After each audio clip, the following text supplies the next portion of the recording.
uma dosimetria da pena. Então, para eles, para quem acredita na teoria bipartite, o crime, como Fernando Capês, por exemplo, o crime seria o fato típico e ilícito. Isso já seria crime.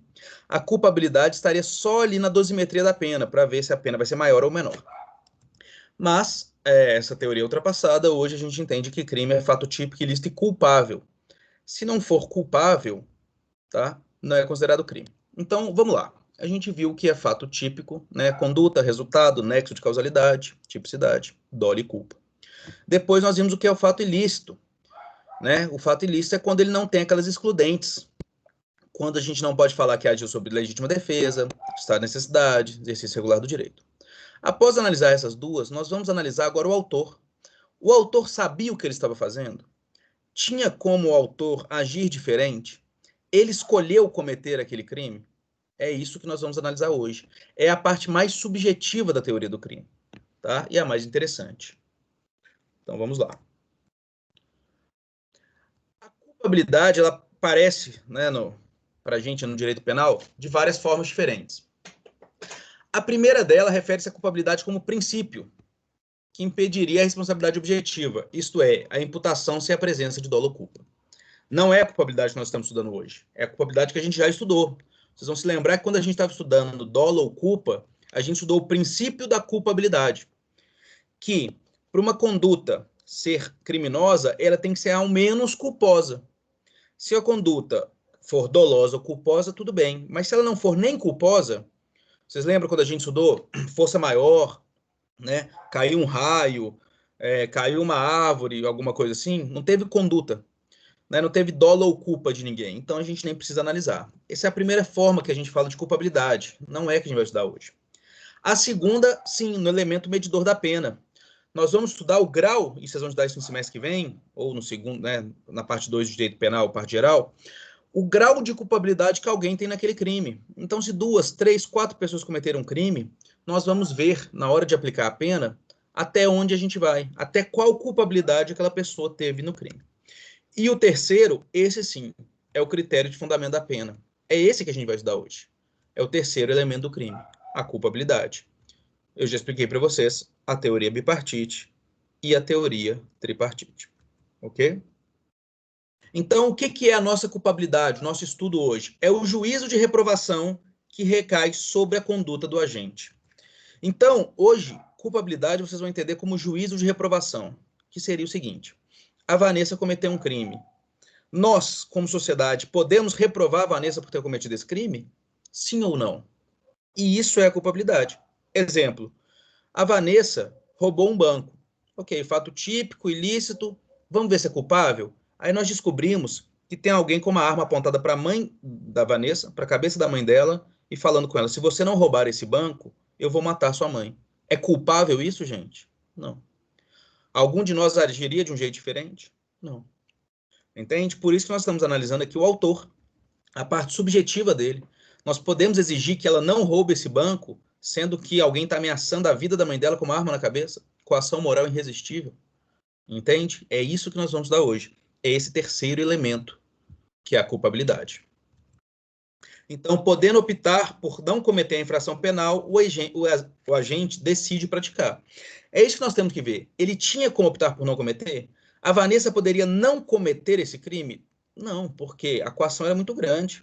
Ela iria, né, sacrificar a vida da mãe para não cometer esse crime de roubo? A gente não pode exigir isso dela. Tá? Bom, quando começou as teorias da culpabilidade? Começou lá no direito germânico, que diz o seguinte: só existe responsabilidade com o resultado. E a gente já viu que não funciona bem assim. Por exemplo, nós temos o crime de expor alguém a perigo, expor alguém a contágio de doença venérea. Aconteceu o resultado? Não. O simples expor a perigo já é crime, já pratica ali. Então, essa culpabilidade do direito germânico é a mais antiga delas e assim começou. Depois é o direito canônico, né, da Igreja Católica na Idade Média. E aí nós começamos a ter a noção de culpa. Porque nesse primeiro, o que a gente tem? Responsabilidade e resultado. Não sabemos de culpa. Não interessa a culpa. Interessa responsabilidade e resultado. Aqui nós já começamos a ter culpa. Onde que é baseada essa culpa, gente? No livre-arbítrio. na luta do bem contra o mal. A Igreja Católica vem dizer, vocês têm livre-arbítrio, vocês podem escolher pecar ou não, vocês podem escolher o bem ou o mal. Olha como é que a gente foge desse critério subjetivo, já que é resultado e responsabilidade. Você fez, não interessa o que você pensou, não interessa se você estava coagido, não interessa o autor no direito germânico. Interessa, ele fez algo, tivemos um resultado. No exemplo que eu dei da Vanessa, por exemplo, ela seria condenada. Não interessa que tinha alguém apontando uma arma para a cabeça da mãe dela. Ela não poderia roubar.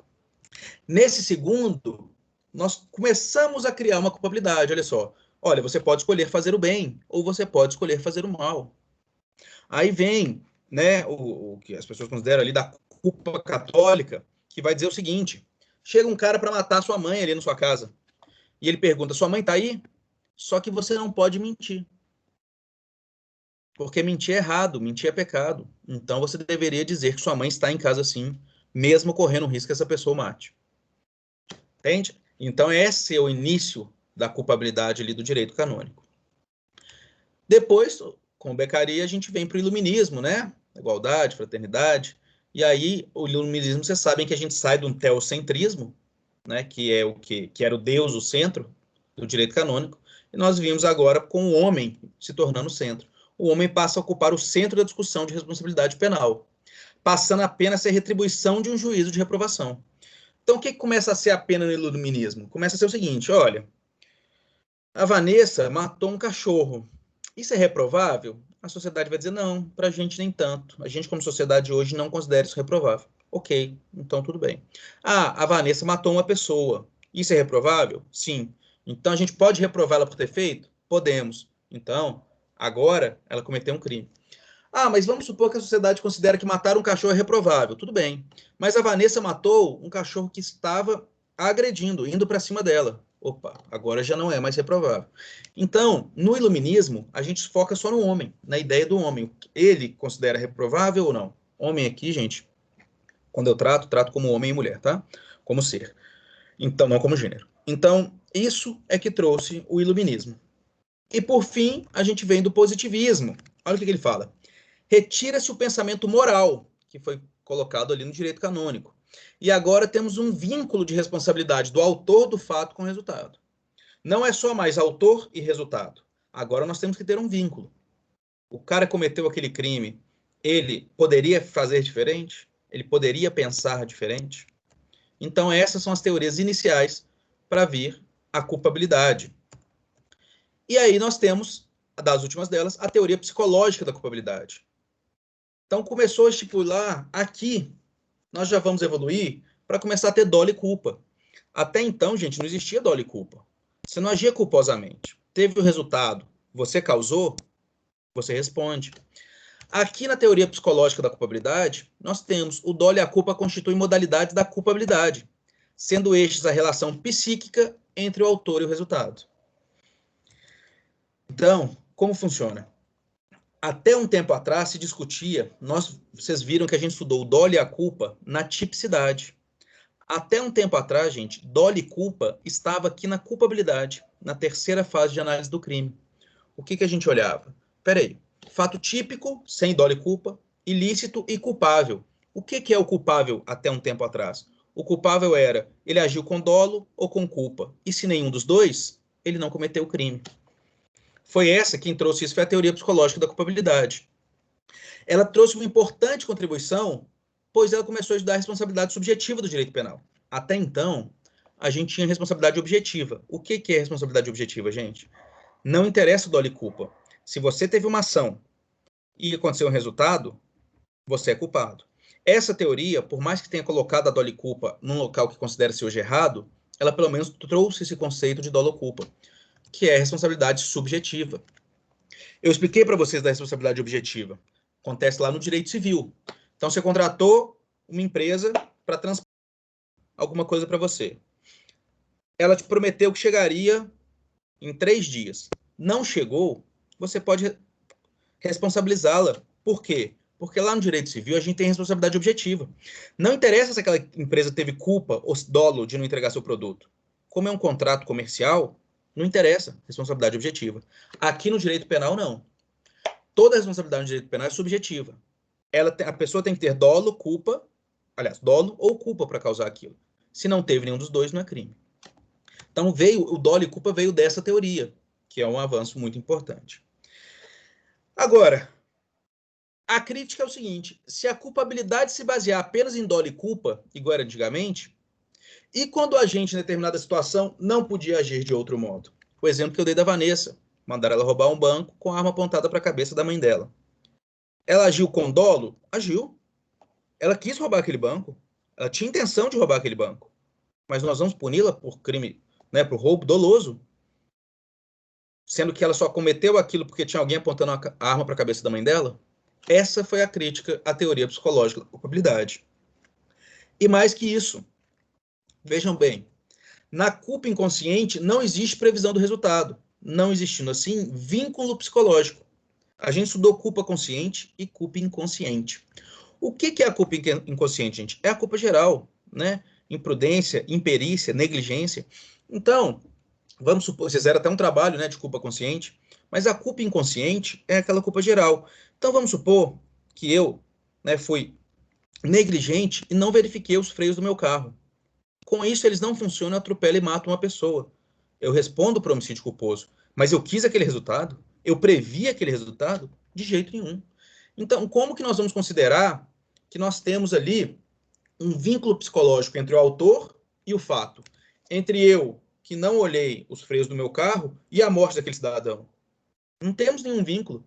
Eu não queria aquela morte, o freio podia estar falhado no estacionamento da minha casa, na garagem, e só batido o carro. Poderia ter falhado numa estrada e eu saí da estrada com o carro.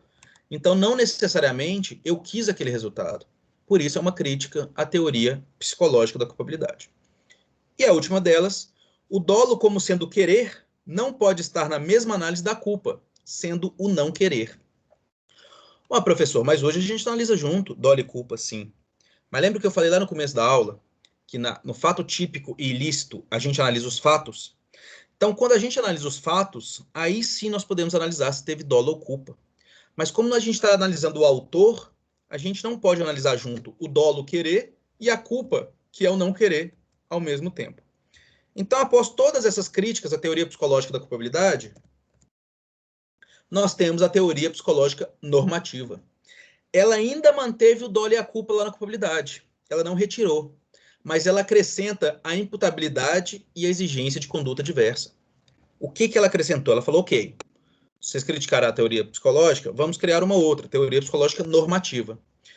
Então, agora a culpabilidade é dolo e culpa e exigibilidade de conduta diversa. No caso da Vanessa, eu poderia exigir que ela agisse diferente? Não. Então, entra aqui na culpabilidade. E a imputabilidade, os menores de idade, os que têm problemas mentais. Ok, foi uma contribuição muito forte, por quê? Porque, olha só, para essa teoria, como elemento da culpabilidade, necessita que o agente tenha praticado um fato típico, ilícito e com consciência da licitude. Não é o que a gente entende hoje, mas é muito importante, porque foi agora que a gente começou a entender essa consciência da licitude. O que é a culpabilidade hoje? Nada mais é do que a consciência da licitude. Eu sabia que o que eu estava praticando era errado? Se eu não sabia, pode ser que eu não seja culpável. E é uma das coisas que a gente vai estudar hoje. E as outras duas, que são imputabilidade e exigibilidade de conduta diversa, que a teoria já trouxe. O problema dessa teoria estava nos criminosos habituais. Olha só, que conviviam em um meio onde as condutas ilícitas eram consideradas normais. Então, o que acontece, gente? Essa teoria era até interessante. Mas e as pessoas, vamos lá, que conviviam no meio ali, onde bater carteira era normal? Para eles, todo mundo ali e furtavam a carteira, batia a carteira e tal, né? Pegava a carteira de alguém no centro. Para eles isso é normal, é o que a gente chama de criminosos habituais. Para eles aquilo é um hábito, é normal, eles fazem isso todos os dias. E aí? Como que a gente ia punir essas pessoas? Por quê? Porque neste caso, a gente não poderia, assim, dela uma conduta diversa dessa. Afinal de contas, ela criou-se assim, aprendeu assim. E aí o Edmund Menzer faz o seguinte: culpabilidade pela condução de vida, levando em consideração a conduta social e o caráter do agente. Interessante. Ele diz o seguinte: nesse caso, se o agente é criado nesse mundo de crimes e tal, ele tem que ser punido de uma forma diferente. o caráter dele tem que ser punido de uma forma diferente. Mas aí vem a dúvida. Quem que vai decidir isso? O juiz? É o juiz que vai decidir quem que é criado no mundo de crimes, quem que foi criado num lugar onde não é criminoso, quem que poderia entender essa situação ou não. Por isso, essa teoria também caiu. E aí vem a teoria normativa pura. Devido ao finalismo de Hans Helsing, vem o seguinte: foram retirados da análise da culpabilidade todos os elementos subjetivos que a integravam, tendo o dolo e o culpa deslocados para o tipo penal. É o que a gente estuda hoje. Por causa dessa teoria, que é aceita hoje, que a gente estuda o dolo e a culpa lá na tipicidade, não mais aqui da culpabilidade, tá? O dolo, analisado no tipo penal, é composto de consciência e vontade. A gente estudou. Dolo é consciência e vontade. Enquanto a consciência da licitude é parte integrante da culpabilidade. Essa é a teoria adotada atualmente. Então, dolo e culpa, vontade de fazer, é diferente de consciência do que você está fazendo errado. Muitas vezes a pessoa teve vontade de fazer aquilo. Eu expliquei para vocês. O cara vem lá do interior e aí ele chega numa loja aqui na cidade e ele compra uma coisa lá na loja e esquece a carteira dele lá. E a carteira dele tinha 100 reais. Ele volta para buscar e não acha a carteira dele. Ele vai nessa loja, pega o equivalente a 100 reais de produtos e vai embora. Ele agiu com dolo? Agiu. Ele quis fazer isso. Mas na cabeça dele, ele tinha direito. Ele podia fazer isso, porque na cidade dele, lá no interior, as coisas resolvem assim. Então entendam como são coisas diferentes. O dolo e a consciência da ilicitude são coisas diferentes. Por isso que agora eles são separados. Nós estudamos o dolo lá no tipo penal. Então, o fato típico, como é que ficou? Ficou com conduta, resultado, nexo de causalidade. E tipicidade, dolo e culpa. Aí nós temos isso, o fato típico. O ilícito, que a gente estudou, as excludentes de licitude, né? Exercício regular do direito, legítima defesa, estrito cumprimento do dever legal. E agora aqui, nós viemos estudar a culpabilidade. A culpabilidade nos traz 3 elementos. O primeiro deles, gente, é a imputabilidade. Alguém sabe me dizer um exemplo de inimputáveis?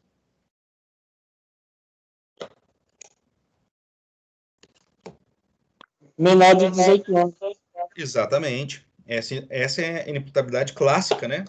Que ela é inimputabilidade objetiva. É a idade. Tem menos de 18 anos, é inimputável. Tem mais, não é. Clássica. Potencial consciência da ilicitude. Esse aqui, nós vamos estudar um por um, tá, gente? Esse aqui é o que eu disse para vocês. Teria como a pessoa saber que aquilo é ilícito? A lei fala que ninguém pode alegar desconhecimento da lei. Ah, eu desconhecia. Não. Mas a pessoa pode não saber que a sua atitude é ilícita, tá? Ainda mais você, sinto dizer que os alunos de direito têm que saber a lei. Né? Se você é aluno de direito, por mais que tenham leis absurdas, eu vou mostrar algumas aqui hoje, tecnicamente se diz que se o homem médio é obrigado a saber, principalmente os alunos de direito. E a última é o exemplo que eu dei da Vanessa, exigibilidade de conduta diversa. Naquela situação, poderíamos exigir que ela agisse diferente? Sim ou não? E eu trouxe um macete para vocês, o IP. Assim como eu trouxe o Bruce Lee da legítima defesa, exercício regular do direito, estrito cumprimento do dever legal, né, do Bruce Lee, legítima defesa, estrito cumprimento do dever legal, exercício regular do direito, falta um. Qual que é? Alguém lembra? Legítima defesa, estrito cumprimento do dever legal, exercício regular do direito, Estado de necessidade. estágio de necessidade, perfeito. E aqui nós temos o IP. Eu pus o IP como a árvore aí do IP amarelo, porque ela se IPE, e trouxe também o detergente, que apesar de ser com Y, vocês vão lembrar, né? Então, vocês lembrem do IP quando vocês forem lembrar da culpabilidade, que é imputabilidade, potencial consciência da ilicitude e exigibilidade de conduta. São esses 3 elementos da culpabilidade. Vamos a eles. Imputabilidade. Possibilidade de ser atribuída ao agente a responsabilidade pela infração penal. Essa é a imputabilidade. Quem são os inimputáveis, gente? Estão no artigo 26 e 27 do Código Penal. Olha o que diz o 26. É isento de pena o agente que, por doença mental ou desenvolvimento mental incompleto ou retardado, era, ao tempo da ação ou da omissão, inteiramente incapaz de entender o caráter ilícito do fato ou de determinar-se de acordo com esse entendimento. Então, alguém que tem um desenvolvimento mental retardado ou tem algum problema mental, mesmo que seja temporário, gente, transitório, a pessoa, né, ela foi acometida de um problema ali nos últimos 4 dias, ela não tinha condição de entender o caráter ilícito do que ela estava fazendo e ela mata uma pessoa. Ele é inimputável. Né? Fato típico é ilícito, mas não é culpável. Ele é inimputável. Ele tinha uma doença mental, ele não estava entendendo o que ele estava fazendo. Tá? Esse é o inimputável por doença mental. Nós temos o critério biopsicológico. Por quê? Precisa ser portador dessa anomalia psíquica ou psicológico. No momento da conduta, tinha capacidade de analisar o caráter ilícito do fato, se tinha ou não. Então, nós temos que analisar as duas coisas. Porque, muitas vezes, o cara tem uma doença psíquica, mas ele, naquele momento, ele tinha condição de identificar que aquilo é errado.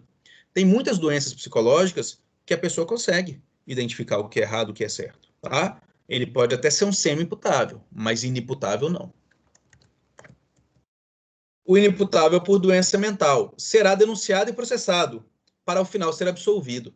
Então, ele é denunciado. Aconteceu um crime, a pessoa cometeu o que teoricamente conhece como crime. Vamos pensar no homicídio. E aí o que acontece? Ele é denunciado e ele é processado, mas no final ele é absolvido. A gente chama de absolvição imprópria. Isso é matéria do próximo semestre, mas eu vou explicar para vocês. Só para vocês terem uma noção. O que é um crime, gente? Fato típico, ilícito, culpável. Esse inimputável por doença mental, ele comete fato típico ilícito, mas ele não é culpável. O que os juízes analisam o terceiro ponto? Se ele é perigoso. Analisa a periculosidade dele. E aí, dependendo da periculosidade, o juiz coloca uma medida de segurança, que pode ser ele ficar internado, né, o que a gente chamava dos antigos manicômios públicos, né, ou um tratamento ambulatorial, qualquer um desses. Vocês vão estudar no próximo semestre nas medidas de segurança. Tá? Então, ele comete fato típico, ilícito, mas não é culpável. Substitui-se o culpável por periculosidade. Se ele for fato típico, ilícito, e ele for perigoso para a sociedade, o juiz vai aplicar a medida de segurança. Ele é absolvido impropriamente, porque a absolvição própria é você é inocente. No absolvição imprópria, não, você que cometeu sim, mas por você ser inimputável, você vai ser absolvido, porque você não pode ser condenado. Mas vai ser de uma forma imprópria. O juiz vai aplicar uma medida de segurança.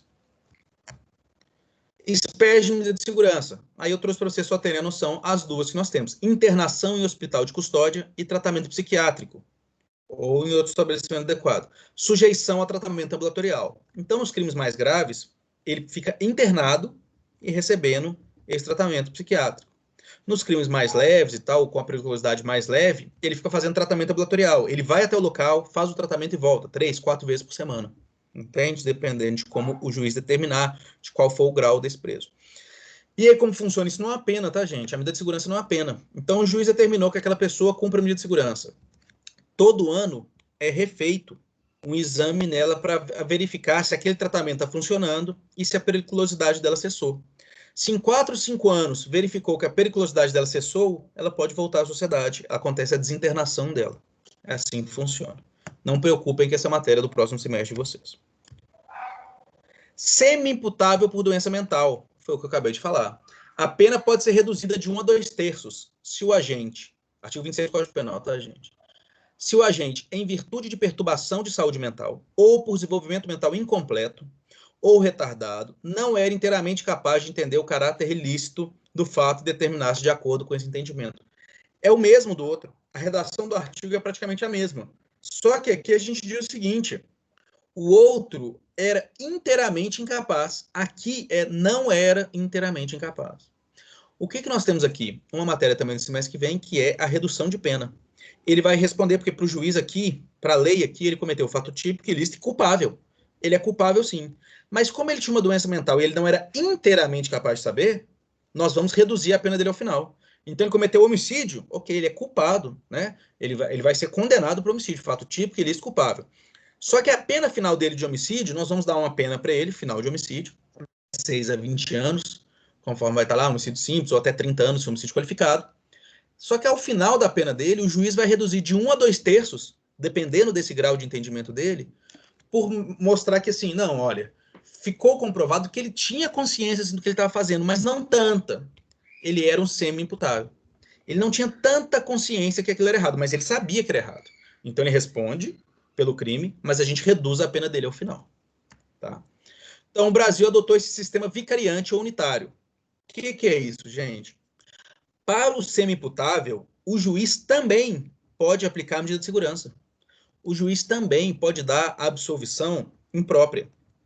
Nesse caso, quando a pessoa é semi-imputável, o juiz vai decidir. Ou ele dá pena para a pessoa e fala, não, ele aguenta, ele sabia o que ele está fazendo, ele vai ser condenado e ao final eu vou reduzir a pena. Ou o juiz vai falar, não, mesmo ele tendo uma simples noção do que ele estava fazendo, não tem como eu apenar essa pessoa. Eu vou dar absolvição imprópria e ele também vai cumprir medida de segurança. Só que antigamente o juiz podia escolher os dois, dar a pena e a medida de segurança. Agora não. Ou o juiz aplica a pena e reduz de 1/3 a 2/3, ou o juiz aplica a medida de segurança para o para o inimputável, sempre medida de segurança. Tá? Olha o que diz o artigo 98. Na hipótese do parágrafo único do artigo 26, que é o que a gente acabou de ver, deste Código, e necessitando o condenado de especial tratamento curativo, a pena privativa de liberdade pode ser substituída pela internação ou tratamento ambulatorial. Então, o que acontece aqui, gente? Aqui, quando ele é semi-imputável, o juiz condena. Você está condenado. Fato típico, ilícito, culpável, você está condenado. Só que eu vou substituir a sua pena por medida de segurança, tratamento ambulatorial. Então, nós estamos falando aqui dos inimputáveis e tal. O que os inimputáveis são, gente? Fato típico, ilícito, mas não pode ser culpável, porque ele é um inimputável. Inimputável por idade, foi o que desculpa, eu não lembro quem falou. Os menores de 18 anos são penalmente inimputáveis, ficando sujeitos às normas estabelecidas na legislação especial. Está no artigo 27, conforme o ECA. Tá? Sanções do ECA. Não pratica crime, e sim fato infracional análogo ao crime. Esse é um critério absoluto, gente. Presunção absoluta, critério biológico. Tem menos de 18, inimputável. Tem mais de 18, não é inimputável. É imputável. Por quê? Porque no outro lá, vocês viram que a gente tem que fazer análise. Pessoa com doença mental, ele tinha como saber o caráter da ilicitude, não tinha. Ali a gente faz análise. Aqui é critério absoluto. Tem menos de 18, é inimputável. E acabou. Não adianta você falar assim, mas o cara já comete crime, já é casado, já tem 16 anos, já dirige, já tem filho, já é chefe de organização criminosa. Não interessa. Tem menos de 18, é inimputável. É critério absoluto, tá? Biológico e absoluto. Ok? E aí ele não pratica crime. Ele pratica assim, ó. Fato análogo ao crime de homicídio, por exemplo. Ele não pratica o crime em si, tá? Ele pratica o ato infracional, que a gente chama. Ato infracional análogo ao crime tal. E aí tem sim as sanções do ECA. Ele responde sim, mas não pelo crime, e sim pelo fato análogo ao crime, pelo ato infracional que ele cometeu. Guardem isso, tá? Completa-se 18 anos no primeiro minuto do dia do aniversário. O cara cometeu o crime quando? Ele cometeu o crime no dia do aniversário dele. Então, ele já até maior de 18. No dia do aniversário, quando ele faria 18 anos. Então, no dia do aniversário dele, deu meia-noite e 1, ele já tem 18 anos. Tá? E se cometeu o crime ali, aí ele já vai ser considerado, não é mais inimputável. O que é importante? Uma matéria que a gente já estudou. Teoria da atividade, lembra? Quando que se dá o crime, gente? Ação ou omissão. Não do resultado. Quando acontece a morte, por exemplo. Não. Quando ele tem ação ou omissão. Então, se um cara de 17 anos, 365 dias, 364 dias, atira em alguém e a pessoa morre quando ele já tem 18, ele é inimputável. Porque a ação ou omissão dele, ele ainda tinha 17.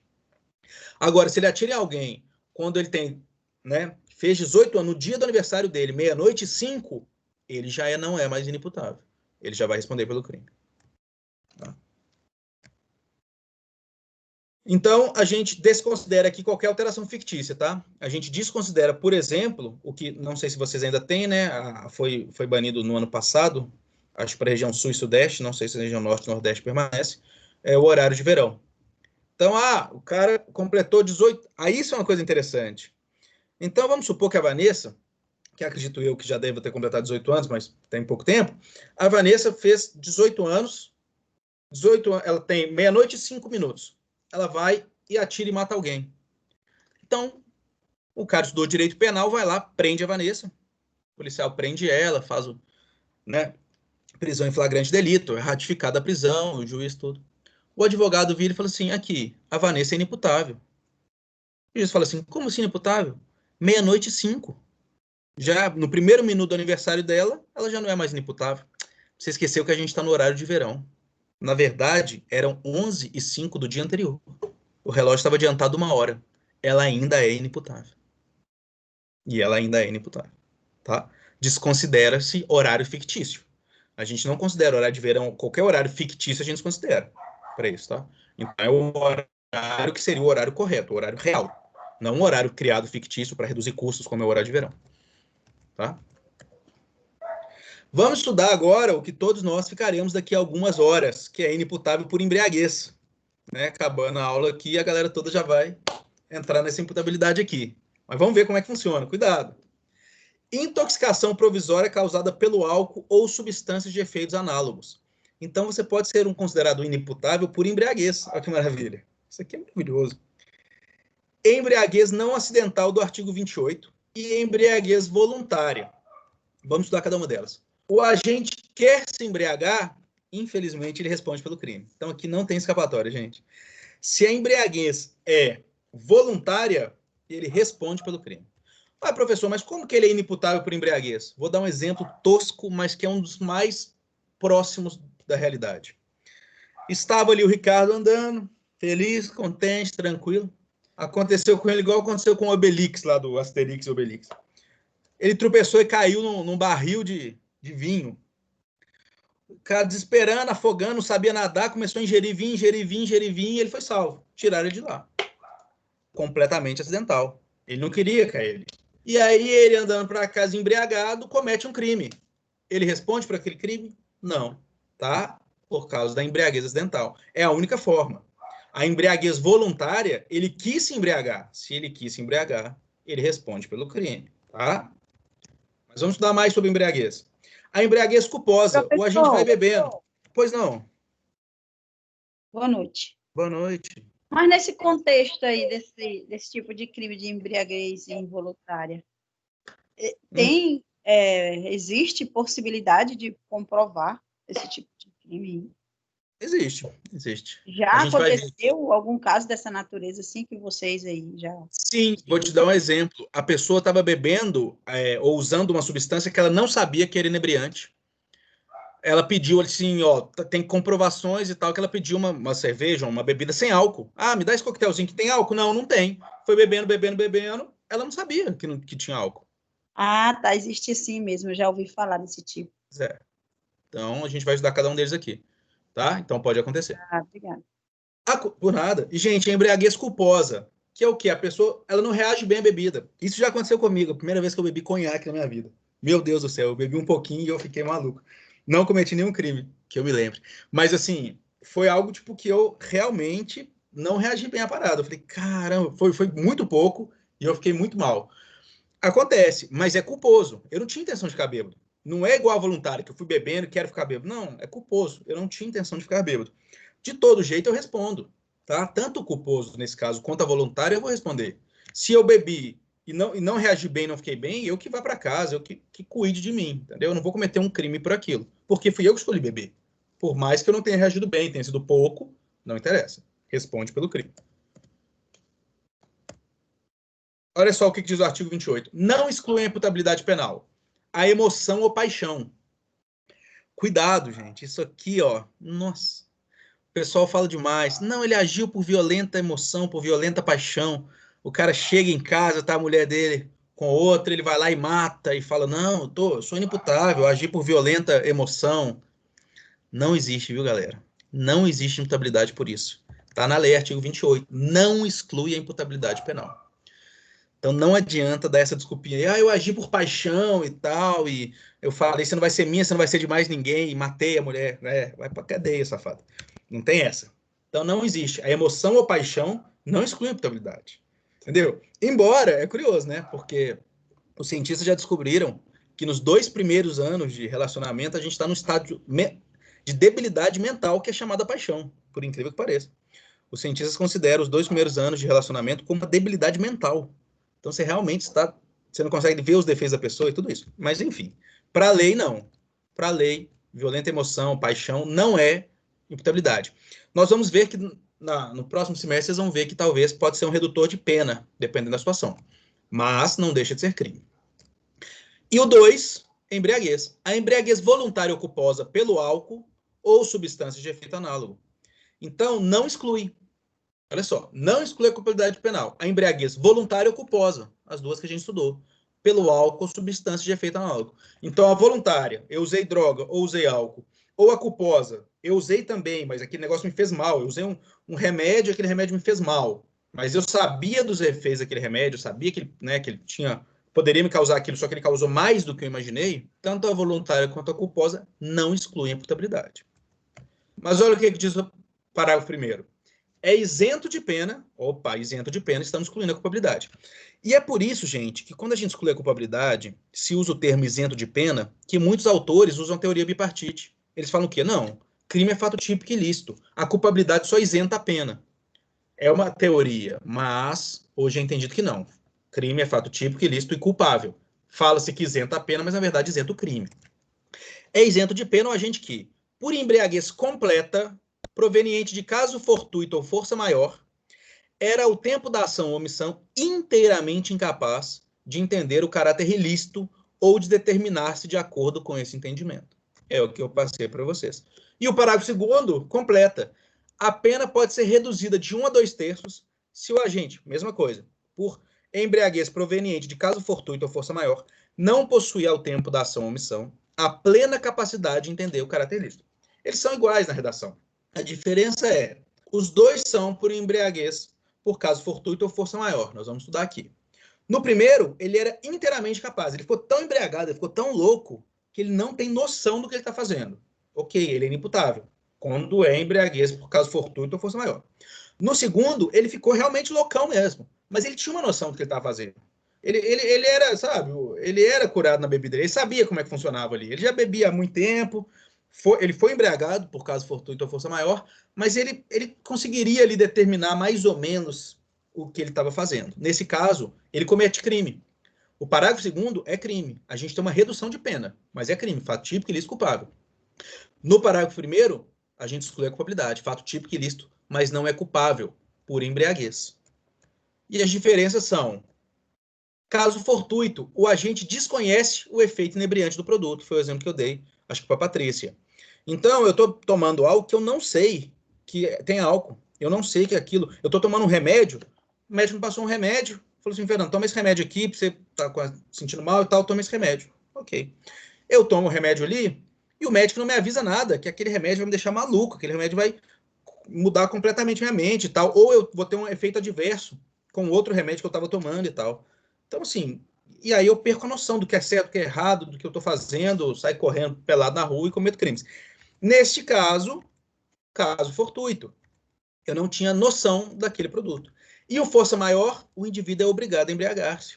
Alguém põe a arma na cabeça e fala, vai bebendo, você é obrigado a beber. Inclusive, gente, quem quiser fazer isso, pode fazer, eu aceito isso aí. Pode falar, vai beber, e eu vou beber, vai bebendo. A pessoa, ela quis embriagar? Não. Ela sabia do efeito inebriante do álcool, ele sabia. Ela tinha consciência daquilo, mas ela não tinha vontade. Lembra que a gente falou do dolo, da vontade? Ela não tinha vontade. Ela foi obrigada a se embriagar.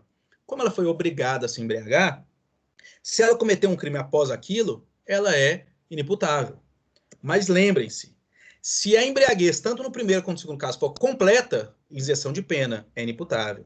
Se ela for incompleta, a pessoa não conhecia o efeito inebriante do produto, ficou muito grogue, mas tinha uma noção do que estava acontecendo, ou alguém obrigou a beber, a pessoa foi bebendo, mas ela ainda conseguia ter noção do que ela estava fazendo, é só redução de pena. Comete o crime, fato típico, ilícito, culpável.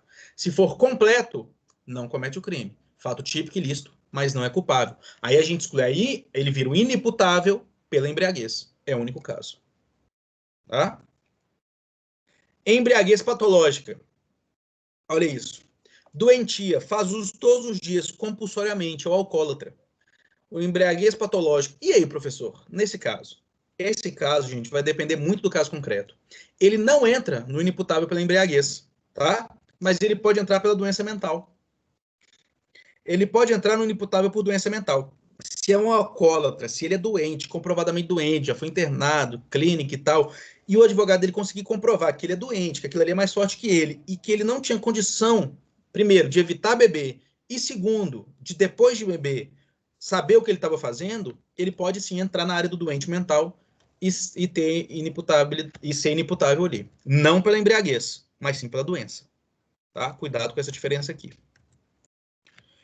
A embriaguez pré-ordenada, gente, ela é o oposto. O que é a embriaguez pré-ordenada? Eu e o Ricardo vão lá roubar a casa da Vanessa. Só que a gente não tem muita coragem. A primeira vez que a gente vai cometer um crime, a gente tá assim, cara, vamos fazer, como é que é? O Ricardo fala assim, quer saber? Vamos tomar uma pra gente criar uma coragem? Vamos. Aí eu e o Ricardo tomamos 1, 2, 3, 4, 5, quando a gente fica bom mesmo, a gente vai lá roubar a casa da Vanessa. Isso é chamado de embriaguez pré-ordenada. Isso na legislação tem um efeito inverso. A gente aumenta a pena. Então a gente pega a pena da pessoa daquele crime e aumenta. É um dos agravantes do artigo 61. Vocês vão estudar semestre que vem, na dosimetria da pena, nós temos 3 fases de dosimetria. A primeira é do artigo 59 e a segunda, que são os atenuantes e os agravantes. A embriaguez pré-ordenada é um agravante da pena. O cara tem que ter aumentado a pena dele se ele se embriagou para cometer o crime, para criar coragem de cometer aquele crime. É uma causa de aumento de pena. Vejam como é que é o inverso do que a gente está estudando. Nos outros casos, é redução de pena. Aqui, a embriaguez pré-ordenada é um aumento de pena. Tá? E aí, é o artigo 51, e que eu quero começar uma coisa sobre vocês, sobre a imputabilidade. A gente falou da imputabilidade. Deixa eu puxar ele aqui para a gente. Depois da imputabilidade, nós vamos estudar o quê? Potencial consciência da ilicitude. Então, estudando o que é inimputável, lembra do IP? Potencial consciência da ilicitude. Agora nós estamos no segundo grau, né, no segundo elemento da culpabilidade. Olha isso aqui que interessante, gente. Capacidade de compreender o caráter ilícito do que está fazendo. É aqui que nós vamos dar isso. Você é capaz de compreender? Olha, ninguém pode alegar desconhecimento da lei, mas você pode alegar que você não entendeu, você não sabia que aquilo era crime. Vamos lá. Promover ou fazer extrair loteria sem autorização legal. Pena, prisão simples de 6 meses a 2 anos. E multa. Parágrafo 2º. Considera-se loteria toda operação que, mediante distribuição de bilhete, listas, cupons, vales, sinais simbólicos ou meios análogos, faz depender de sorteio a obtenção de prêmio em dinheiro ou bens de natureza. Quem nunca participou de uma rifazinha aí? É aí, ó. Estão tudo praticando contravenção penal. E nem sabia. Eu sabia. E o bolão da Copa. Bolão da Copa. E aí? Gente, tudo contravenção penal. Vocês ainda estão no primeiro período, não sei se alguém já formou em outro curso, mas chegando no 8º, 9º, comissão de formatura é vender rifa em cima de rifa, cara. Tem que vender rifa demais para conseguir dinheiro da comissão de formatura. E é contravenção penal. E a gente vende, assim, os professores de direito compra rifa, a gente vende rifa no fórum, os estagiários do fórum vendem rifa para o juiz. Mas é uma contravenção penal, tá aí na lei, pô. E a gente faz. E até então nem sabia, que a maioria das pessoas nem sabiam que era contravenção penal. E tá... Criminoso, hein, professor? Não, eu fazia pior na minha época, porque eu tinha um bairro na minha cidade chamava São João, que era um bairro gigante. Aí eu e o pessoal dava um prêmio que nunca existiu e ainda falava, saiu para Maria do São João. Quem que ia saber quem que era Maria do São João? Nunca compramos o prêmio, nunca sabe. Mas enfim, não façam isso, é muito errado. Mas então, gente, a rifa é aí, ó, todo mundo fazendo sem saber. Ó, dirigir sem acionar o limpador de para-brisa sobre chuva. Tá ali, ó, Código de Trânsito Brasileiro. Você tá chovendo ali, você não acionou o para-brisa, você cometeu infração. O Código de Trânsito Brasileiro, gente, ele é cheio dessas coisas que a gente não tem noção que acontecem. Se dirigir sem água naquele reservatóriozinho que você joga água no para-brisa ali, ó, se dirigir sem água naquilo é uma infração. E aí? Nós somos todos alunos de direito. Não pode alegar desconhecimento da lei. E aí? Saber que matar é errado, a gente sabe. Mas e essas coisas aqui? Eu trouxe mais alguns, ó. Vamos lá. É proibido, Código de Trânsito Brasileiro também, é proibido ao pedestre andar fora da faixa própria, passarela, passagem aérea ou subterrânea. Tem multa para isso aqui, gente. Tem multa para quem atravessa fora da faixa de pedestre. Multa para o pedestre. Tem multa, tá no Código de Trânsito Brasileiro. Ainda no Código de Trânsito Brasileiro, 252. Transportar pessoas ou animais ou volume à esquerda ou entre os braços e as pernas. Quem não a mulher coloca uma bolsa ali nas pernas, ou está transportando negócio, coloca ali rapidinho, o bichinho de estimação ali e tal. Mais uma infração que você está cometendo aí. Utilizar fone de ouvido enquanto está dirigindo, outra infração. Olha uma lei que saiu no município de Marabá, porque assim, isso nós estamos falando das federais, né? Mas nós temos que preocupar com as municipais também, que as leis de Marabá vão atingir vocês. Olha que lei interessante ali do município de Manaus. É proibida a abertura de cozinha diretamente para a sala, salvo quando se tratar de sala de jantar independente ou nos casos de habitações populares. Então, se você mora em Manaus, você não pode abrir, tem uma casa sua, você não pode abrir a cozinha para a sala. Tá na lei, ó. A lei aí, ó.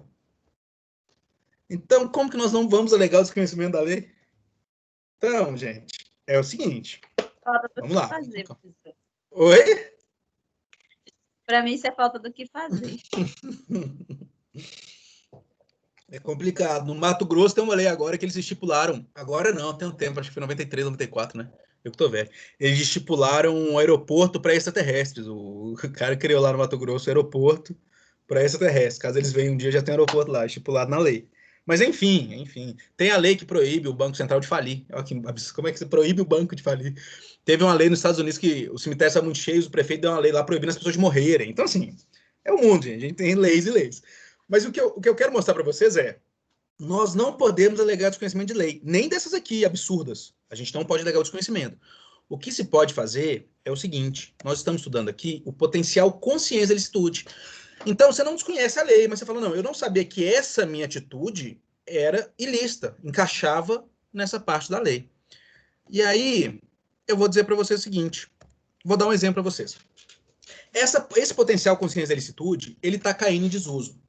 É quase impossível, é o termo menos utilizado da culpabilidade, porque é quase impossível hoje que alguém fale que desconhece a lei nesse sentido. Tá? Porque assim, gente, o que eu trouxe para vocês aqui, vocês viram que a maioria são sanções administrativas, multa, essas coisas, né? Mas em questão de crime mesmo, é quase impossível que alguém alegue desconhecimento de lei. Mas existem alguns casos. Exemplo, o cara vem do Uruguai para cá, onde é permitido o uso de maconha, ou da Holanda, por exemplo. Ele chega no Brasil, sai do aeroporto, a primeira coisa que ele faz é acender um cigarrinho de maconha. Vai lá, vai ser preso, porque maconha ainda não foi descriminalizado, né? O uso de maconha é crime, foi despenalizado. Então, tinha como exigir do Uruguai, que acabou de chegar no Brasil, que ele tinha consciência da ilicitude que aquilo era crime? Vou dar um exemplo para vocês verdadeiro. Olha que interessante. Não sei se eu já cheguei a falar isso com vocês aqui. Um senhorzinho que ia construir uma casa dele, bem velhinho mesmo, bem senhorzinho mesmo, bem velhinho. Ele ia construir uma casa dele, um barracão dele, barracão. Ele foi no lugar, o que ele falou assim, vou pegar uma areia para mim, né? Construir minha casa, tal, fazer a massa ali. Ele foi, tinha uma montanha, público, e a areia no pé da montanha. Ele foi, pegou um pouco de areia, bem pouco, levou e construiu a casa dele. Foi preso. Crime ambiental, era área de preservação. O advogado dele alegou exatamente isso aqui. Ele fez com dolo? Fez. Ele queria pegar areia? Queria. Ele sabia que pegar aquela areia era crime? Não. Ele não pode alegar o desconhecimento da lei de proteção, né? As áreas de proteção. O que ele alega é o seguinte, eu não sabia que a minha atitude estava causando esse crime. A minha atitude de pegar essa areia aqui era crime. E aí o advogado consegue absolver ele nesse caso, né? Porque o fato é típico, ele cometeu crime, tá lá, fato típico. Ele teve conduta, teve resultado, que é tirar ali da natureza, nexo de causalidade, a conduta dele gerou resultado. Ele agiu com dolo, ele quis fazer aquilo, tem tudo isso. Não agiu em legítima defesa, está necessidade, exercício regular do direito, nada disso. Mas não agiu com culpa, não é culpável. Por quê? Porque ele não tinha potencial consciência da ilicitude dele. Não tinha como ele ter consciência do que o que ele estava fazendo é ilícito. Tá? Aqui se aplica, e era a crítica dessa teoria, há muito tempo atrás, quando as pessoas eram criadas, sem a tecnologia de hoje, né, gente? Claro. Porque hoje, por isso que eu estou te falando, hoje isso está caindo cada vez mais em desuso por causa da tecnologia. Mas muitas vezes as pessoas eram criadas, na Europa, antigamente ali, aqueles batedores de carteiras, principalmente na Inglaterra e tal, os meninos eram criados naquilo, aquilo era a vida deles. Eles eram criados para ir nos postos, bater carteira e tal, e correr e tudo.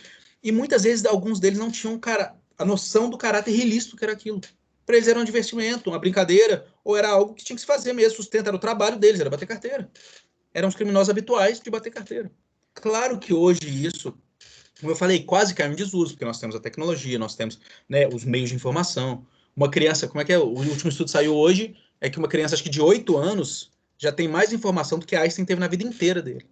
Então não tem como a gente comparar esse grau. Por isso que a potencial consciência da ilicitude está cada vez mais caindo. Né? Praticamente não é evocado e usado nos tribunais mais, porque quase todo mundo tem que conhecer. Né? Todo mundo tem potencial consciência de conhecer os fatos. Né? Os índios, por exemplo, se não fossem considerados inimputáveis, por serem índios ali, a gente poderia aplicar isso muito a eles. Não conhecem as nossas leis. Cometer alguma coisa assim, nós vamos fazer o quê? Mas está praticamente em desuso hoje a potencial consciência da ilicitude. É muito raro você conseguir achar um exemplo que a pessoa não tinha consciência de que o que ela está fazendo é ilícito. Tá? E aí nós vimos para o último, a exigibilidade de conduta ou exigibilidade de conduta diversa. Possibilidade que o indivíduo tem de agir em conformidade com a lei. Olha o que diz o artigo 22. Se o fato é cometido sob coação irresistível ou estrita obediência à ordem, não manifestadamente legal, de superior hierárquico, só é punível o autor da coação ou da ordem. Bom, vamos lá. O exemplo que eu dei da Vanessa é o mais clássico de todos. mandar a Vanessa roubar um banco, ou senão mataria a mãe dela.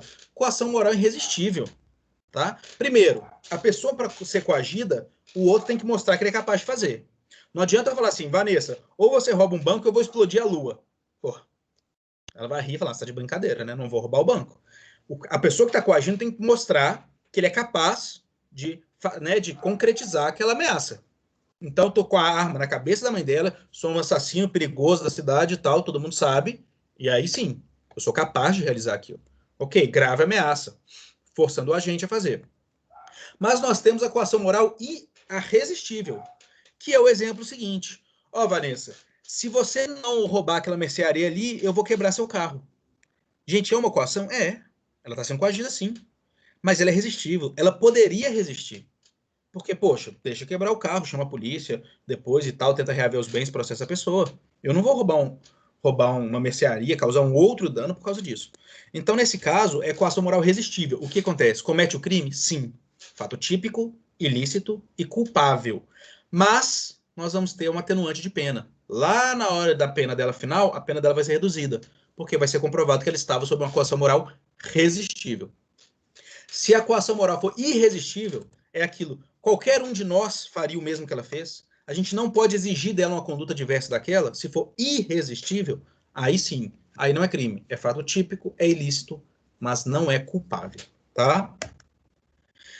E aí nós temos a estrita obediência à ordem legal. Vamos lá. Ordem superior hierárquica em relação de função pública.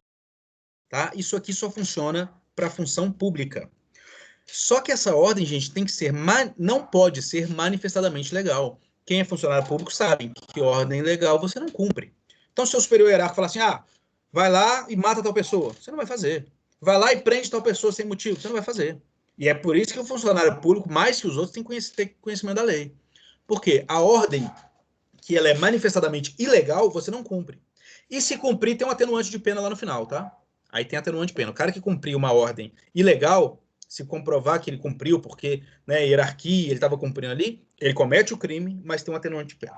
Só que quando a ordem não é manifestadamente legal, ele não comete o crime. O que acontece? Como eu disse para vocês lá embaixo, ó, se ela é manifestadamente legal, o cara tá falando com você, não, vai lá e prende aquele cara, você é um funcionário público, você sabe que não é crime, você vai lá e cumpre, você vai ter um atenuante de pena no final, mas você comete o crime. Para não ser o crime, a ordem não pode ser manifestadamente legal. Como? Vamos supor que vira para um funcionário público e fala assim, o chefe dele, aqui ó, tudo bem e tal, tô precisando que você acrescente, coloque esses dados aqui no relatório. Ok. Ele pega aqueles dados, obedecendo a ordem, coloca aqueles dados no relatório. Ao final, vai se descobrir que aqueles dados que ele colocou no relatório serviram para ferrar alguém, para prender alguém, ou serviram para jogar dinheiro na conta do chefe dele, ou alguma coisa nesse sentido, algum crime. Viu como é que a ordem que foi dada, o que aconteceu no final foi um crime. Mas a ordem que foi dada não era manifestadamente legal, só pediu para ele acrescentar uns números no relatório. Era algo aparentemente legal. Mas aí exigem três coisas. Primeiro, razão de função superior hierárquico da função pública. A ordem não pode ser claramente legal e a pessoa tem que obedecer só o que foi pedido.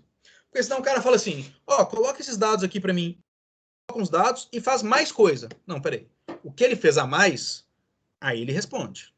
O que ele cumpriu estritamente da ordem, por isso que na lei fala. Né? A lei fala, obediência à ordem não manifestamente superior hierárquico só é punível coação, o autor da coação, em estrita obediência à ordem. Então, a pessoa, o funcionário, ele tem que cumprir estritamente o que o superior mandou. Não pode parecer que é uma ordem legal e tem que ser função pública. Então, se for acontecer essas três coisas e ao final acontecer um crime, só vai responder quem mandou. Tá? Então, tem exigibilidade de conduta diversa. A coação moral irresistível, que é quando alguém te coage, fala, você rouba um banco, eu mato sua mãe, ou você mata aquela pessoa, eu mato alguém de sua família. Coação moral irresistível, ela exclui a culpabilidade, exigibilidade de conduta diversa. Ou a ordem estritamente, a ordem de obediência, tá? A estrita obediência à ordem, ela também é um elemento de excludente da culpabilidade. Quando? Função pública, superior hierárquico, a ordem não pode ser claramente legal e a pessoa tem que ter cumprido só o que foi mandado para ela, onde só quem deu a ordem. Esses são os elementos da culpabilidade.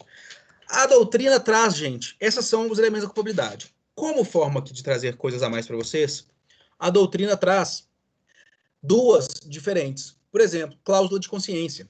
Por motivo de consciência ou crença, pratica algum fato previsto como crime, desde que não viole direitos fundamentais individuais.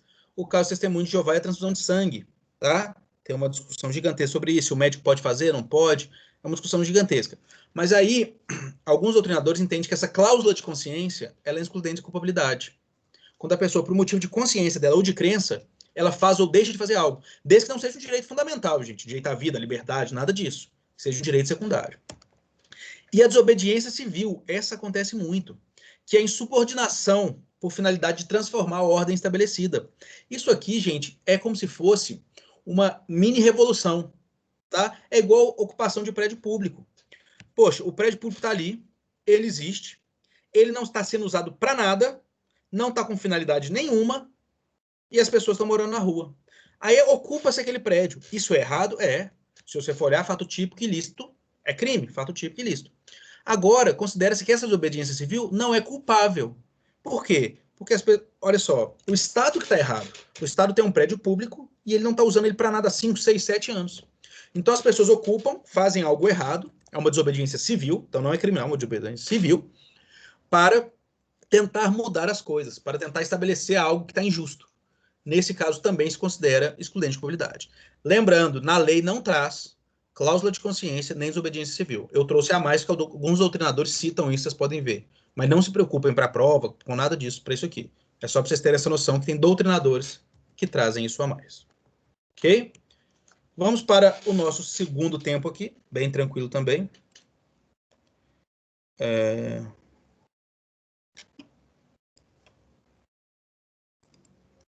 Agora nós vamos, após a culpabilidade, gente, quando vocês estiverem vendo a matéria, me avisem, por favor, tá?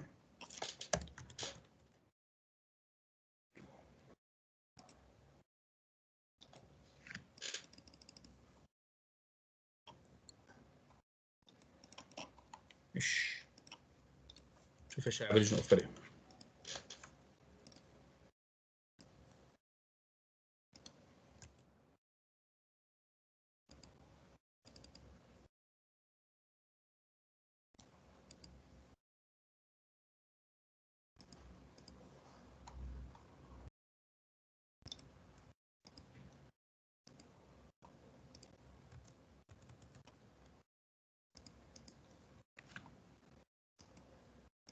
Eu vou sair e entrar de novo 2 segundos para ver se volta o slide normal. Só um segundo.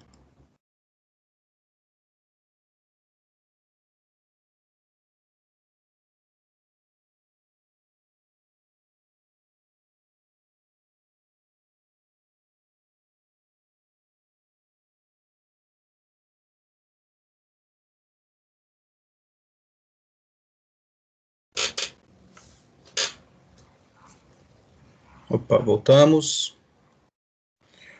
Deixa eu só ver se a gente consegue voltar o slide aqui. Estão vendo o slide aí, gente? Se vocês estiverem vendo, me avisem, por favor. Beleza? Então vamos lá. Sim. Nós vamos agora pegar a nossa última matéria, que é concurso de pessoas, teorias e requisitos. Tá? O que seria isso? Peraí que tem gente falando que não está conseguindo ver. Deixa eu ver se eu acho aqui. Gente, tá todo mundo vendo aí certinho? Que tem aluno falando que não está conseguindo ver? Tá tranquilo aqui. Beleza. Vamos lá. O concurso de pessoas é a ciência voluntária com colaboração de 2 ou mais pessoas em uma mesma infração penal, sendo desnecessário um acordo prévio entre elas, bastando que um adira a conduta do outro. Essa palavra adira é feia, mas é isso mesmo, tá, gente? Olha só o que acontece. O que é o concurso de pessoas? 2 ou mais pessoas cometem 2 ou mais atitudes. Não sei se vocês lembram quando a gente estudou crime unissubjetivo e plurissubjetivo. No crime plurissubjetivo, ele não vai ter concurso de pessoas, gente, porque ele já exige concurso de pessoas, né? A organização criminosa, né? Aquelas coisas todas que exigem mais de uma pessoa para praticar, ela não vai ser concurso de pessoas, porque já exige. Agora, por exemplo, o crime de furto pode ser praticado por uma ou mais pessoas. É um crime unissubjetivo. Nesse caso, nós podemos ter o concurso de pessoas. 2, 3, 4, 5 pessoas podem cometer um furto, um roubo, um homicídio. E é isso que nós vamos estudar aqui agora. Concurso de pessoas. nós temos 4 requisitos para o concurso de pessoas. O primeiro deles é a pluralidade de pessoas e condutas. Então, mais de uma pessoa praticando mais de uma conduta. Como assim, professor? Várias pessoas vão praticar um furto. É uma conduta só? Não. Cada uma daquelas pessoas está tendo uma conduta. A gente estudou o que é conduta. Conduta, resultado, nexo de causalidade. Então, várias pessoas tendo várias condutas, mesmo que para o mesmo crime, para o mesmo fim. Ok? Nexo causal. Aqui é interessante. Relevância causal de cada conduta. A conduta de cada agente tem que ser relevante. Exemplo. Eu, querendo matar a Marília, eu pedi uma arma emprestada para o Ricardo. Okay? O Ricardo me emprestou uma arma dele. Eu passei em casa, antes de ir lá matar a Marília, e eu achei a minha arma. Eu falei, poxa, minha arma é melhor que a do Ricardo. Deixa eu deixar a do Ricardo aqui e vou lá usar a minha. Uso a minha arma, mato a Marília. Gente, a conduta do Ricardo teve influência relevante na morte da Marília? Não, eu não usei a arma dele. Eu achei a minha. Agora, se eu tivesse usado a arma dele, teria? Se eu não tivesse arma e tivesse usado a arma dele, teria uma conduta relevante? Seria. Sem a arma dele, eu não teria praticado aquele crime. Entende? Então, você tem que ter um nexo de causalidade. As pessoas envolvidas ali naquele concurso, elas têm que ter, a atitude delas tem que ter a ver com o resultado. Então, o ato dele me emprestar uma arma teve a ver com o resultado de eu matar. Ou não. É isso que tem que se analisar. Identidade da infração penal. Os agentes têm que querer cometer a mesma infração penal. Se um agente querer cometer um furto e outro roubo, a gente vai estudar que os dois são punidos, mas cada um pelo que queria cometer. Não é concurso de pessoas. Não é concurso de crimes. Novamente, não é concurso de pessoas. Então, para termos concurso de pessoas, temos que ter identidade de infração penal. Então, as pessoas têm que querer cometer aquele crime.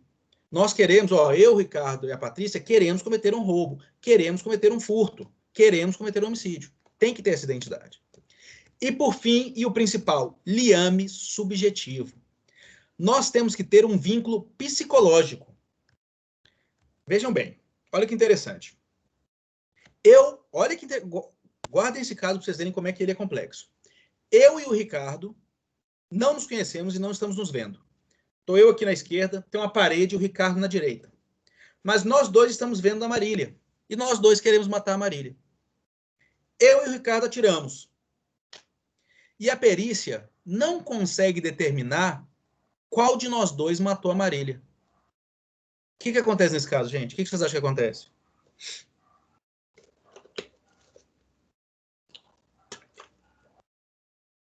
Os dois vão responder pelo homicídio. Nesse caso, pelo indúbio pro réu, Ricardo, os dois vão responder por tentativa. Porque não tem como provar que fui eu que matei, nem tem como provar que você que matou. Nós dois respondemos. Com ela tendo morrido, nós dois respondemos por tentativa. O resultado foi morte e os dois respondem por tentativa. Porque não tem como provar que fui eu, não tem como provar que foi o Ricardo. Agora eu vou dar outro exemplo para vocês. Eu não conheço o Ricardo, não sei quem é. Eu vou matar a Marília. Quando eu vou lá para matar ela, eu vejo o Ricardo. Eu olho para ele tá com a arma na mão para matar ela também. Eu balanço a cabeça para ele, ele balança a cabeça assim para mim, aí nós dois atiramos. Não dá para saber quem matou. E nesse caso? Aí, nesse caso, por concurso de pessoas, nós dois respondemos por homicídio. Aí sim. Porque aí nós dois estávamos praticando aquele crime. Não interessa quem fez o resultado final de dar o tiro. Eu poderia ter, suponhamos, segurado a Marília e ele ter dado facada. Os dois responderiam por homicídio. Aí não interessa quem teve a ação final. Os dois cometeram um crime. Agora, se a gente não está se vendo, se a gente não teve, olha só, liame subjetivo. Se a gente não teve nenhum vínculo psicológico, mesmo que seja naquele momento do crime, não tem como determinar quem é o autor, os dois respondem por tentativa. Agora, se a gente planejou o crime junto, ou na hora que chegou lá, tivemos aquele liame, né, subjetivo, tivemos aquele vínculo psicológico, mesmo que na hora do crime, aí sim, nós dois cometemos a mesma ação, os dois respondem pelo crime. Entende a diferença? Onde está a diferença? A diferença toda está nesse quarto item, que é o mais importante do concurso de pessoas, o liame subjetivo. O vínculo psicológico entre os dois. Se eu não vi, se eu nem sei que ele está lá, não temos vínculo nenhum. Então, se não tiver como determinar quem deu o tiro... Porque, claro, gente, hoje nós temos balística e tal, tudo, perícia, vai determinar se foi da minha arma que saiu ou se foi da dele, ok. Mas se não tiver como determinar, os dois respondem por tentativa. Agora, se nós dois estávamos juntos, mesmo que naquele momento, ou planejamos antes, aí não interessa. Se um só atirar e o outro, né, nem atirou, mas foi lá e tudo, Os dois respondem pelo homicídio, concurso de pessoas. Destaque-se que não é necessário que haja acordo prévio entre os concorrentes do crime, pois basta que no momento do fato um adira a conduta do outro. Dessa forma, o concurso de pessoas pode ser bilateral, que é o que mais acontece. É o mais comum, ocorre quando ambos os agentes sabem e aderem à conduta um do outro. Ou unilateral, ocorre quando somente um dos agentes adere à conduta do outro. Então, eu estou indo lá para matar a Marília. O Ricardo nem queria matar ela. Ele mora com ela na mesma casa, mas ele não queria matar ela. Quando eu chego lá com a faca para matar ela, o Ricardo fala, quer saber? Eu acho que eu devia matar a Marília também. Naquele momento, ele adere à minha conduta. Ele pega e segura ela para eu dar as facadas. Nós dois respondemos por homicídio. Nesse caso, foi um concurso de pessoas unilateral. Ele aderiu à minha conduta. Agora, se nós dois combinamos, não interessa quem segurou e quem matou. Nós dois combinamos, é bilateral. E, gente, isso de bilateral e unilateral é só um conceito. Nesse caso de concurso de pessoas, nos dois casos, os dois respondem pelo crime. É só um conceito. Tá? Vamos para as teorias. A ação praticada em concurso de pessoas constitui um ou vários delitos? Essa é a dúvida. Pode falar, André. E, professor, eu estou pensando aqui no caso do latrocínio. Vamos supor que nós dois vamos cometer um roubo, né? Eu quero só cometer o assalto. Aí, na hora, a vítima reage e o senhor atira e mata a vítima. E aí, eu vou responder pelo latrocínio ou só pelo roubo mesmo? Nós vamos estudar isso um pouquinho mais para frente hoje ainda. Mas não é concurso de pessoas. Tá? Porque nós dois não tínhamos a mesma finalidade de crime. Agora, se eu concordei com você matar porque a pessoa reagiu, aí sim, nós dois ao final, mesmo que o nosso início, por isso que é muito subjetivo, o nosso início era o roubo, mas nós dois concordamos com matar. Então, nós dois concordamos com o latrocínio, concurso de pessoas. Agora, se você está segurando a pessoa, eu falo assim, André, segura essa pessoa aqui que eu vou roubar. Você leva ela lá pro lado de fora e você mata ela sem eu nem saber. Peraí, não, eu quis roubar, você que cometeu o latrocínio. Aí não é concurso de pessoas, cada um responde pelo seu crime. Nós vamos estudar isso aqui, tá? Vou falar com vocês o que acontece na realidade e o que acontece na teoria, porque eu já peguei um caso desse quando eu entrei na polícia e vou contar para vocês o que aconteceu. Mas vamos lá, chega lá. A primeira teoria do concurso de pessoas vem dos pluralistas. Cada agente que tenha concorrido para a prática do crime responderá de uma maneira específica. Esse aqui é o fim do concurso de pessoas. Esse aqui, quem adere a essa teoria pluralista, nós não aceitamos, hoje não é no nosso Código Penal, é o seguinte, eu e o Ricardo vão lá matar a Marília, eu respondo por homicídio e ele responde por homicídio separado. Cada um responde pelo que cometeu. Depois, temos a dualista. Haverá imputação de um crime para aqueles que praticarem o verbo núcleo do crime, perdão, e outro crime será imputado para aqueles que tiverem uma conduta meramente acessória. Essa teoria é muito criticada, porque pensem comigo, eu segurei a Marília para o Ricardo dar as facadas. Só eu que vou responder por homicídio, porque é matar alguém, então só eu que matei? Ele que segurou não responde? É um mero partícipe? É uma teoria muito complicada.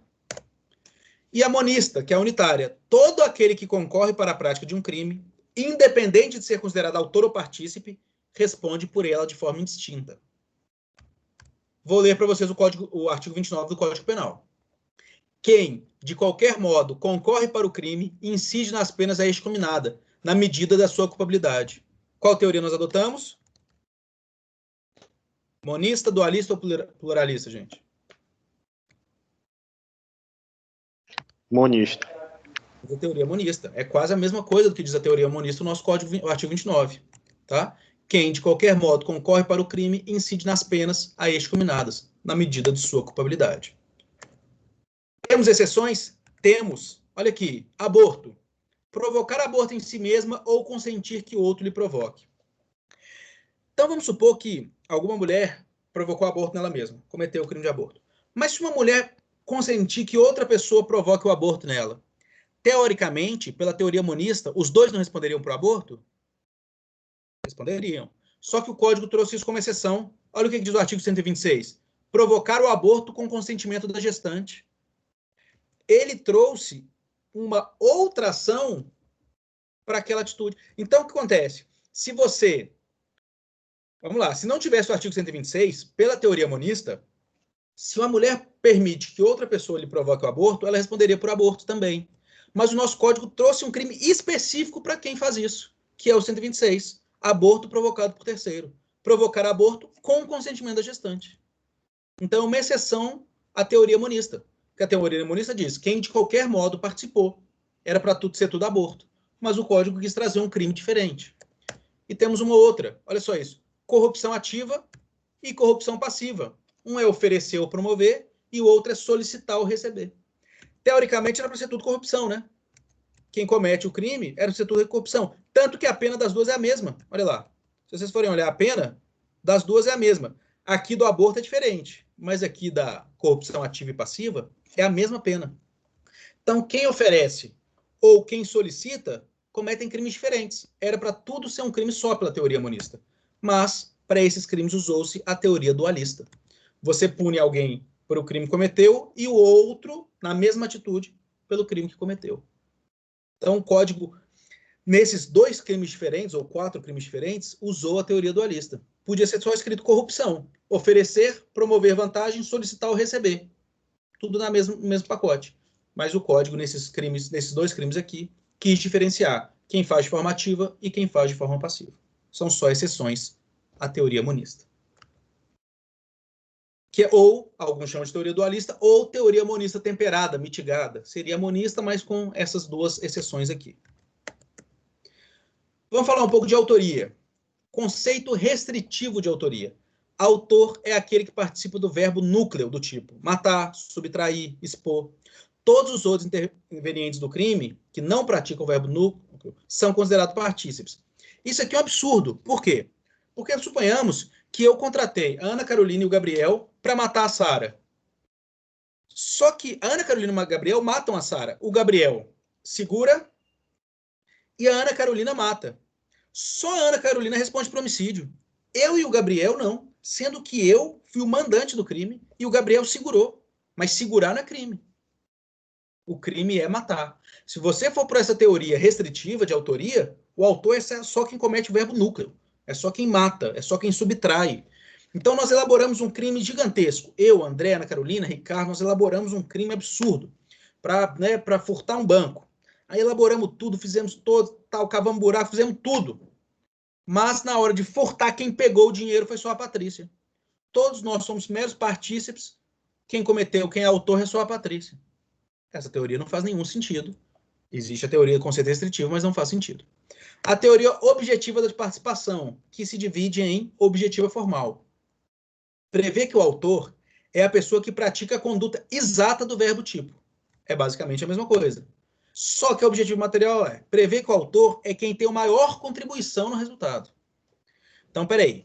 Não é só quem pratica o homicídio, mas quem contribuiu mais. Então, o cara é mandante, ele ainda segurou, ele ainda conseguiu saber a senha para abrir para destravar o negócio do alarme, e só uma pessoa só deu o último golpe. Aí os 2 são autores. É uma teoria um pouco melhor, mas ainda não é a que chega para a gente.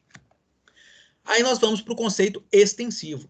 Prevê que autor é todo aquele que contribui de alguma forma para a ocorrência do resultado. Esse é complicado, que esse extingue o partícipe. Ele é o inverso, ele põe todo mundo. Então, eu viro para o André e falo assim, André, eu estou precisando, cara, que você vigie para mim só se a polícia está vindo. O André falou, o que é isso que vocês vão fazer de errado? O André falou, saber não, melhor você nem saber, cara. Fica só, sobe em cima daquela árvore ali, só vigia. Se a polícia viesse, me liga, só isso.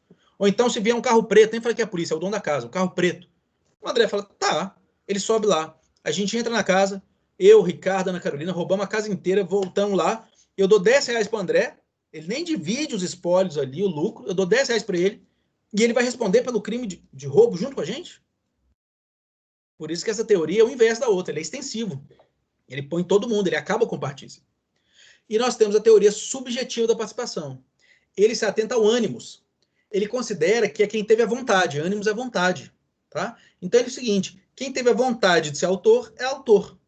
E partícipe é quem tem o ânimos, a vontade de participar.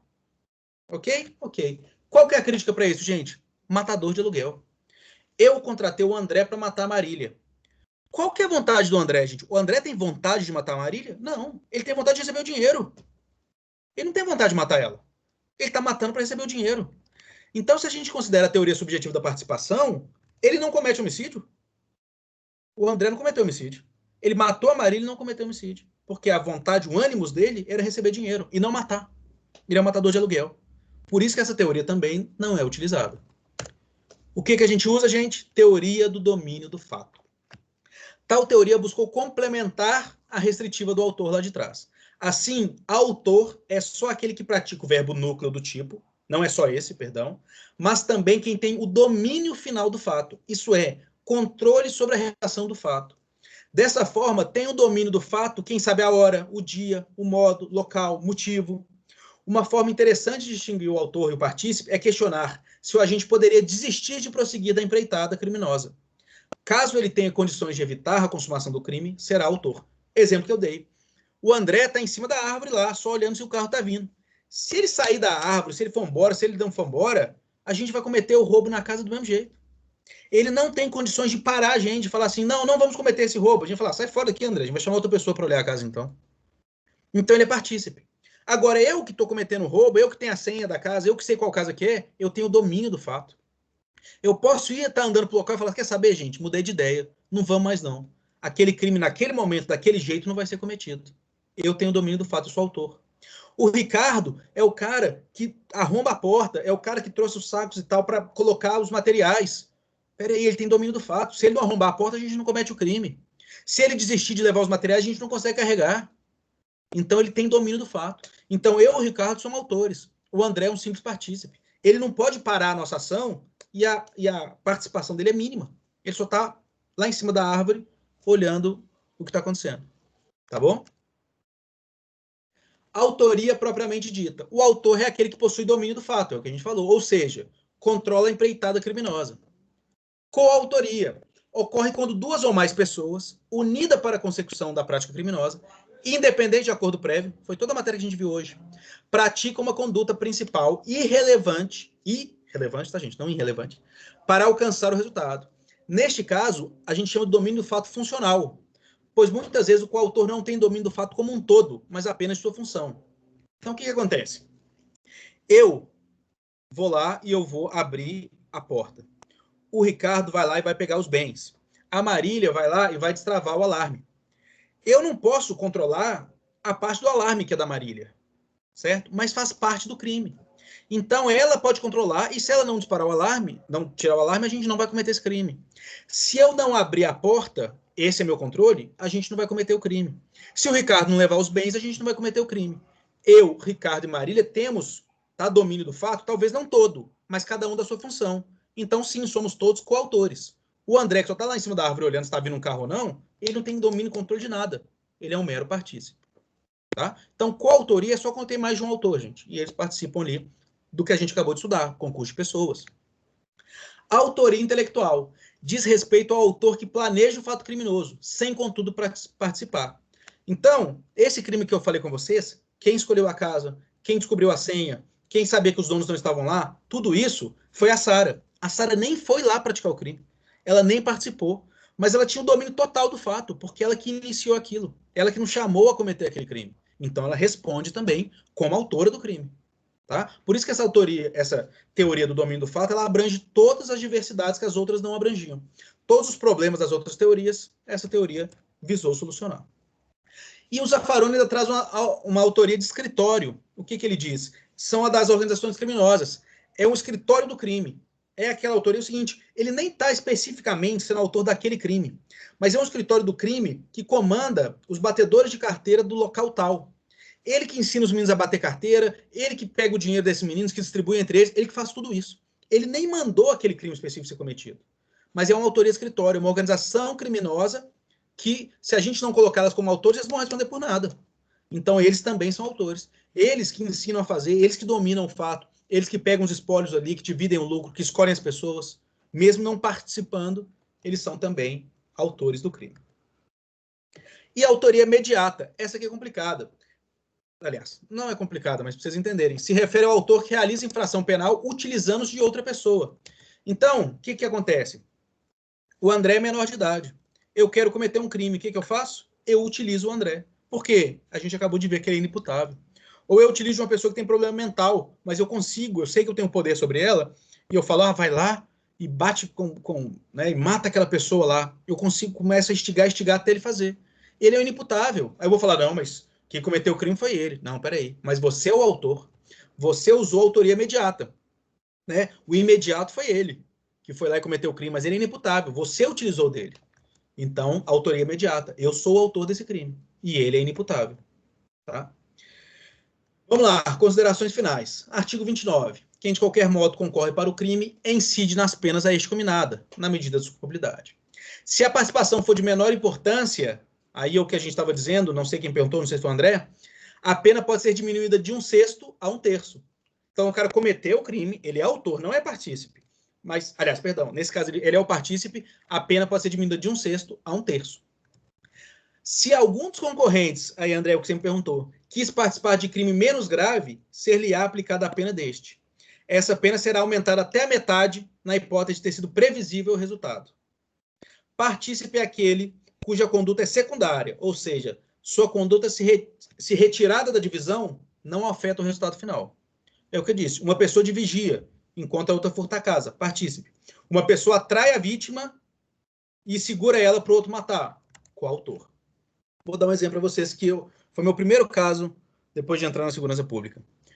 Uma mulher tinham 2 rapazes, eu não sei se eu cheguei a contar isso para vocês, gente, eu tenho tanta turma que eu não sei o que eu contei para cada turma.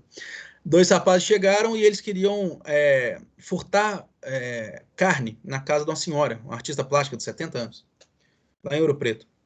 E aí o que aconteceu? Essa senhora, um falou, não, ela não está em casa. O outro foi para furtar carne na casa dela. E aí, eles queriam fazer um churrasco no dia seguinte. Esse menino tinha acabado de completar 18 anos, tinha 2 meses. E o outro era mais velho. Quando chegou lá, ele estava em casa. Opa, e aí? O outro foi para participar só de um furto. Seria um roubo agora. Ela estava em casa. O cara que era mais velho sabia que ela estava em casa. Falou, não, ela está assim em casa, eu falei errado, mas vamos lá, eu seguro ela. A pessoa que foi participar do furto, ela quis participar do roubo. O segundo menino falou, não, tudo bem, segura ela lá que eu pego as carnes. Até aí tudo bem. Então nós mudamos a conduta de furto para roubo, 2 coautores, um segurando a senhora e o outro pegando as carnes. Enquanto esse cara segurava a senhora, ele levou ela para um canto, a estuprou, uma senhora de 70 anos, e depois pôs fogo na casa. Esse cara. Bom, foi um caso de muita repercussão, saiu no jornal e tudo, e a gente conseguiu pegar os 2 autores. Fato é que, se a gente fosse seguir a lei, mesmo, a gente não, né, gente? O judiciário, isso aí não tem nada, a gente não tem nada com isso. Mas o que acontece? Esse segundo rapaz, ele quis cometer um roubo. Ele não quis cometer aquele negócio do incêndio, né? E ele não quis cometer o estupro, nem cometeu o estupro, né? Ele quis cometer um roubo. Aí você diz o seguinte, ele quis, olha o que diz a lei. Se algum dos concorrentes quis participar de crime menos grave, se ele é aplicada a pena deste. Então ele não pode tomar a pena de estupro, ele tem que tomar a pena só do roubo. Não é o crime que ele quis cometer, foi só um roubo, ele não quis cometer um estupro. Aí diz o seguinte, será aumentado até metade na hipótese de ter sido previsível o resultado. Tinha como ele prever que o cara ia levar uma mulher, estuprar uma mulher de 70 anos? Tinha como ele prever isso. Isso aqui é para o caso de 2 caras que vão furtar uma casa e um fala assim, não, é furto, não tem ninguém lá, eu garanto, eu vou entrar primeiro para abrir para você. Aí o cara fala, beleza, vou lá furtar. O cara entra primeiro e ele começa a ouvir uns barulhos do cara que tá lá fora. Uns barulhos de briga, umas coisas assim. De repente o cara sai e fala, viu, não tem ninguém não, eu demorei só para destrancar a porta. Peraí. Era previsível que tinha alguém lá dentro. Era previsível que ele agrediu aquelas pessoas ou até matou aquelas pessoas. Então o cara vai responder pelo furto com a pena aumentada, porque era previsível. Olha o que diz no final do artigo. Essa pena será aumentada até metade na hipótese de ter sido previsível o resultado mais grave. Então, nesse caso, era previsível que eles estavam cometendo um roubo ou até um latrocínio. Previsível. Ele responde por furto aumentado. Qual que é o resultado desse caso que eu contei para vocês, gente? O juiz condenou os 2 por incêndio, roubo e estupro. Jogou os 2 lá e dá. Tá? Estou mostrando para vocês o que acontece na prática. Mas se você seguir a lei, um dos rapazes teria que responder só para o roubo e o outro o roubo, porque ele participou do roubo, por estupro e pelo incêndio ali. Tá? Porque ele quis participar só do roubo. E não era previsível que o cara que ia levar uma senhora de 70 anos para segurar ela lá e iria estuprar ela. Não faria nenhum sentido isso. Tá? Mas, na prática, os 2 responderam pelos 3 crimes. Ok? Bom, finalizamos. Alguma dúvida sobre essa matéria antes da gente